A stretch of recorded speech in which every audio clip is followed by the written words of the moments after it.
Hey everybody, Pastor Chris here. Just wanted to share with you our 30-day devotional and small group study on Ephesians that it is now available at thefollowproject.com. This is a really special work that God put on our heart, not only for the purpose of biblical literacy, but also to speak about how the body of Christ needs to be unified. And Paul puts that into such beautiful expression through the book of Ephesians. And so we have put together a 30-day small group study, but you can also do it from a personal devotional standpoint. And this is designed along with videos to help you come closer to the heart of God in your day-to-day walk. So we hope that it blesses you. You can check it out at thefollowproject.com. Thanks. We're going to turn it over to Pastor Mark now for the Sunday message.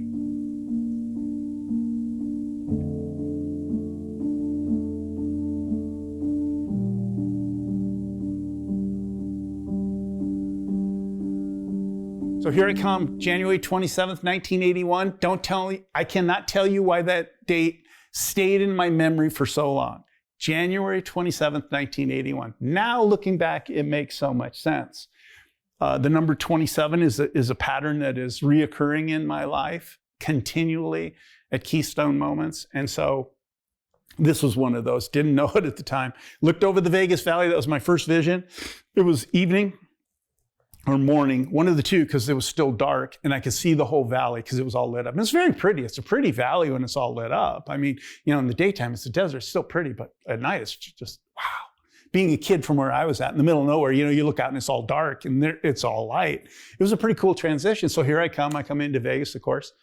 And, I stay with my dad at his place. And of course, Phyllis is there and John is there.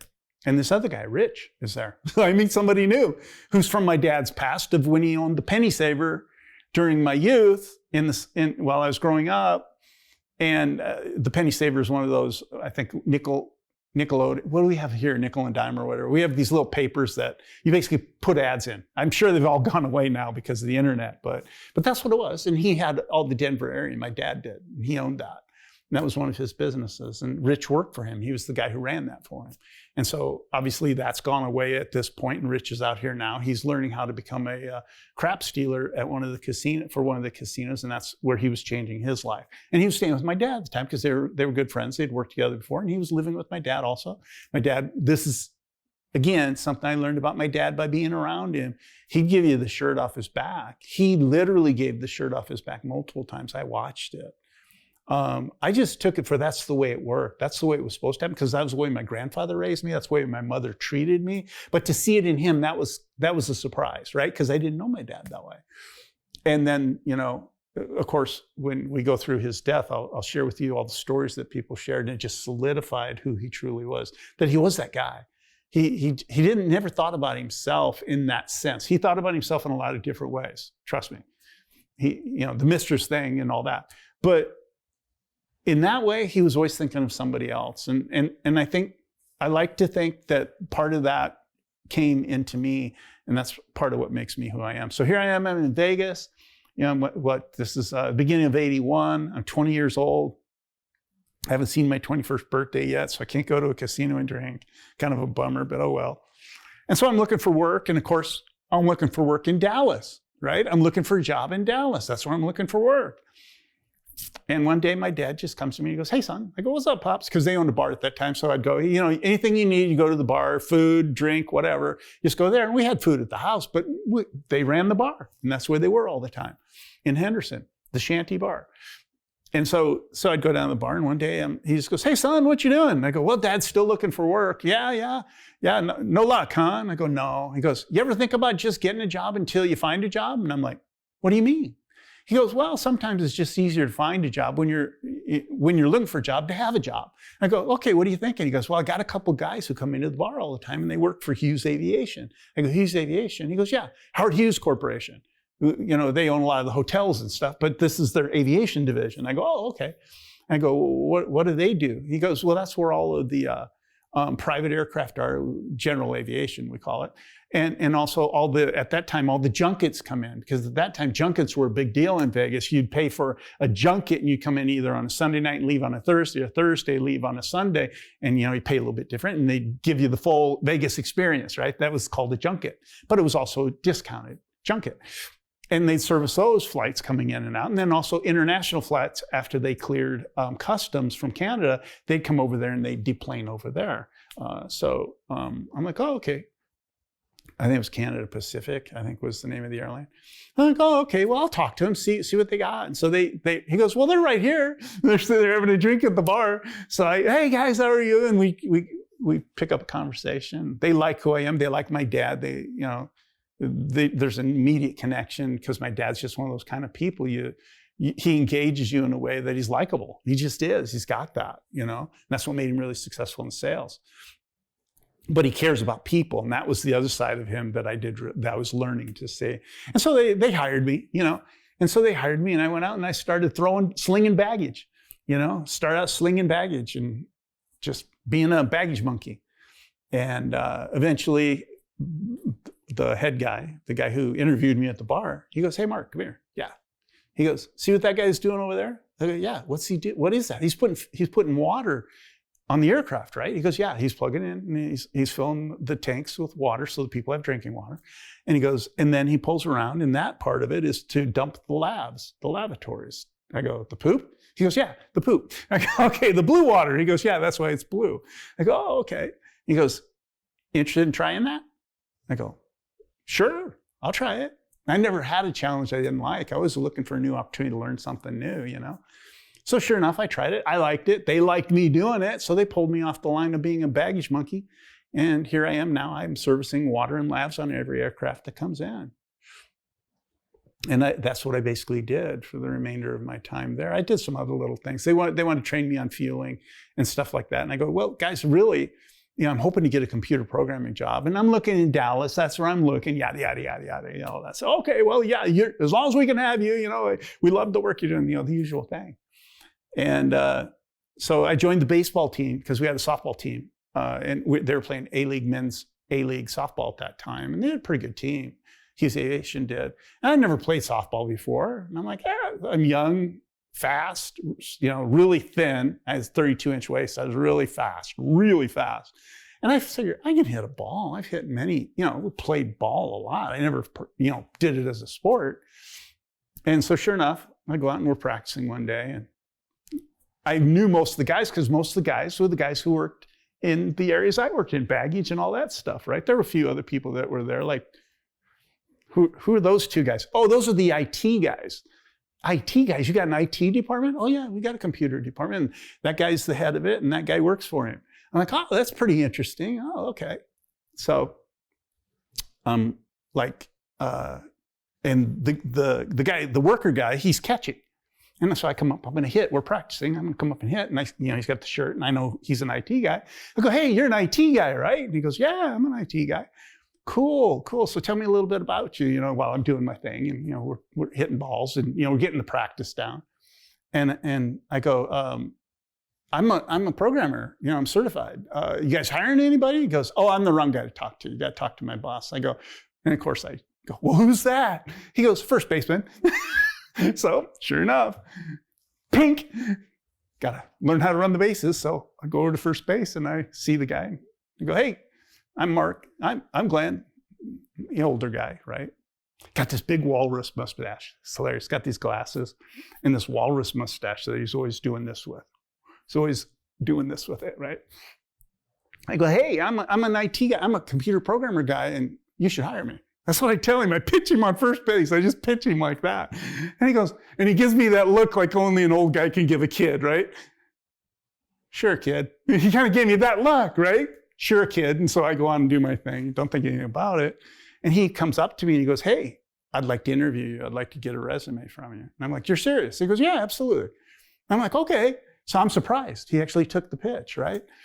And so he takes the pitch and I go in and I give him my resume and he does the interview.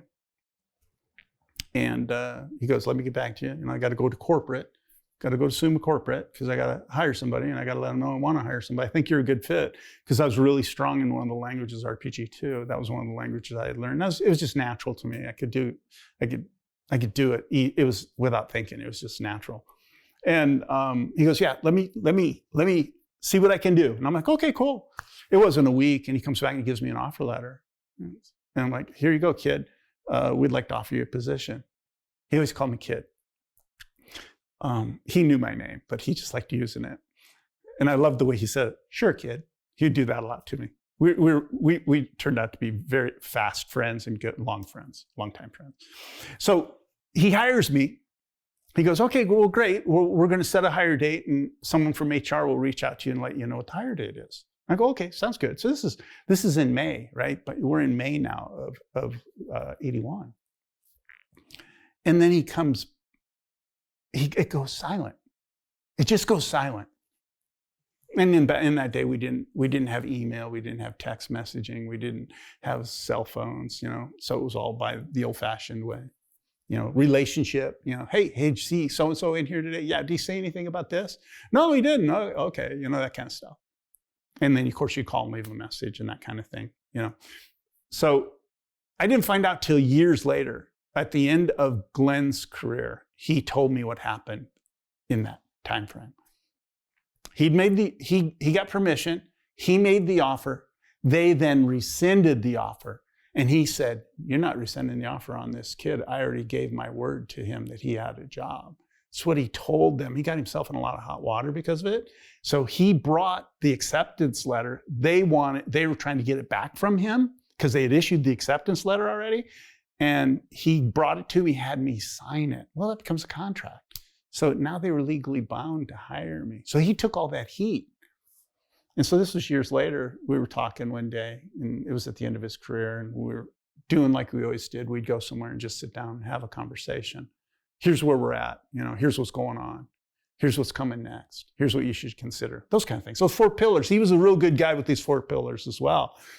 I don't think he acknowledged it that way. And he shared with me that story. And I go, it triggered a question. Glenn, why did you do that for me? I'm a kid on a softball field. It was baseball field. But I'm on ball field, and I come up to you at first base and say, you need to hire me. And he goes, yeah, because anybody with that much moxie that's going to ask me for a job in that situation, that's the kind of guy I want to know. I want to train. I want to show how to do this business. And he did. He became my mentor.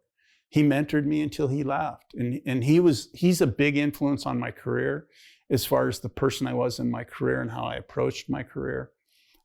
His philosophy is very simple. We work hard. As long as the job takes, if the job takes 36 hours, it takes 36 hours. We work hard, but then we also play hard. We go away and we have some fun. And he taught me that. And I carried that through my existence. I shared that with my teams. It was a great motivator for people when we were under the gun and we were being pressured to deliver. And we were dealing with unknowns that were unknowns. Unknowns are tough. And I was able to share that story and, how, hey, we're going to work hard tonight. And this might take us 40 hours to figure out. But you know what? Then we're going to go. I've already got permission. We're going over here to the steakhouse and we're going to have a good time. We're going to just chill for a little bit and the company's going to pay for it. These are the kinds of things I learned to do and motivate people with, because sometimes you have to ask people to do things that are very hard. And they don't understand the value of what they're doing at the beginning. They have to go through it a bit before they realize, oh, this is actually valuable for me, because we're all self-focused. And so Glenn was the guy who really started to develop that in me. Well, he was a Nazarene. And he shared his faith all the time. He was a Nazarene. I don't know if you know much about Nazarenes, but it's a branch of Christianity. And so he would share his faith all the time. He'd invite me to come to church, to know Jesus, all that stuff, and I was still living large, having a good time. At this point in my life, it's 81. I just arrived. I'm in the beginning months of Las Vegas and all of the opportunities that Vegas offers. I'm now 21, and I can take some of those things in if I want to. So this is where I was at, and he was the key. I can't stress enough how much he stabilized how much the one I came in as, the out of control person that I came into Vegas as, he was the stabilizing force there. Now I look back and I see, oh, that was you, God. That was you using the man to bring me into an adjustment so I could be made aware. Because my awareness, and this is something that blows me away, up until 2 days ago, I would have told you my journey actually began between March and April of 1990. And there's actually, the kickoff event was May 20th, 1993. In the last 2 days, the Lord showed me that's not true. Here's what actually happened. And he goes, it actually began in 1983, 2 years after you arrived in Las Vegas. And I call that, my decade of awareness, where he was making me aware that he is, in a very soft and gentle way, because I was living the life of a sinner. I was living the sinner's life. But the important thing is and that revelation just came. I wasn't aware of that. So I say all that to say this: don't think for a minute that you've got it all figured out what God's going to do with you and how he actually has already done it with you. There's so much value in each of our journeys if we'll just allow him to sit down with us and talk through our journey and share how he was never left us nor forsook us, because in there is great value for us as individuals. And then if we process that well, we may be able to share it with somebody else and it may have value for them. So this is one of those moments, in this time frame of all this turbulence. In this period, this 10-year period, I got married for the first time. I had my firstborn son during this period, right in the middle, 85, right there at the beginning, sorry. And then I went through my first divorce, all in this decade. All in this first 7 years of this decade, that happened. So here I am 7 years into this. And it's important that I share this part of the story just to understand how Romans 8:28 worked for me. It was I think the night before Thanksgiving. It was in 86, I think. I came home from work, ready to pack up the car, my wife and my young son, Janelle. And we're all going to drive down to Monrovia, California, to my mom's house, and we were going to have Thanksgiving at my mom's with family. That was the plan. I walk in the house, and there's a bag packed. And I'm like, well, okay, that's good, but it's Taylor's bag. Where's your bag? You're not done packing yet? I'm not going. What do you mean you're not going? And then she proceeds to tell me that, without telling me, that she's been in a relationship for a while and she no longer loves me and she wants a divorce. But you need to take Taylor and the two of you need to go to your mom's.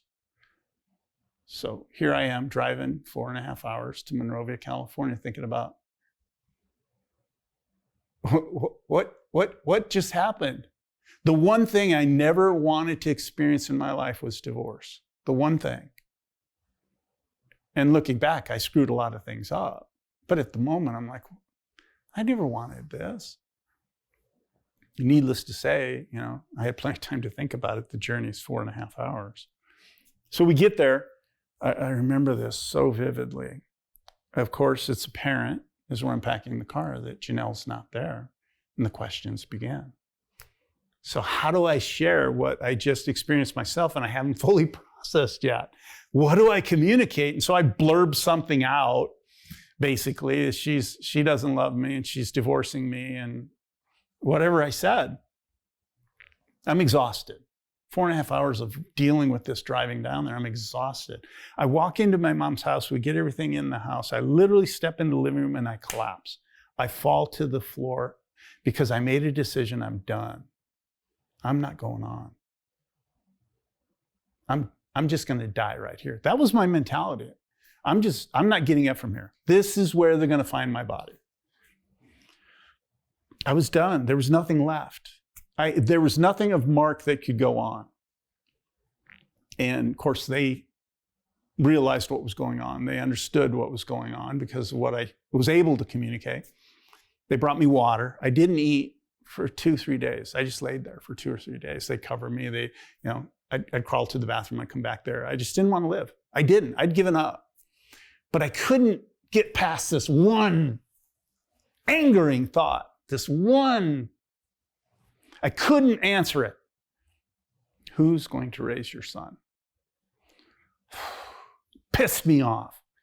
I just wanted to be able to answer it so I could check out. I did. I just wanted to be able to answer that so I could check out. I was done. Put a fork in me. I'm not going back. This is enough. I didn't understand that I could appeal to a higher power at that moment. I didn't. I was at the end of myself. And then something in me spoke, entered my mind, however you want to process it. You know? He's God. He's up there. What if I just pray to him? Let him handle my son so I can go, so I can leave and my son will be okay. That was my thought. I'll pray to God. He'll take my son, the responsibility for my son, and I can die. That was my thought process. This is where I was at. And I'm in that moment, and so I pray, and this prayer is so simple. And I still remember, bless me, Lord, a sinner. And please take and watch over my son. That was it. That was it. And I go, I'm ready. I'm done. Freaking question still there. Still there. Who's going to raise your son? I was angry. So I went through that. During that process of being on the floor, I went through that.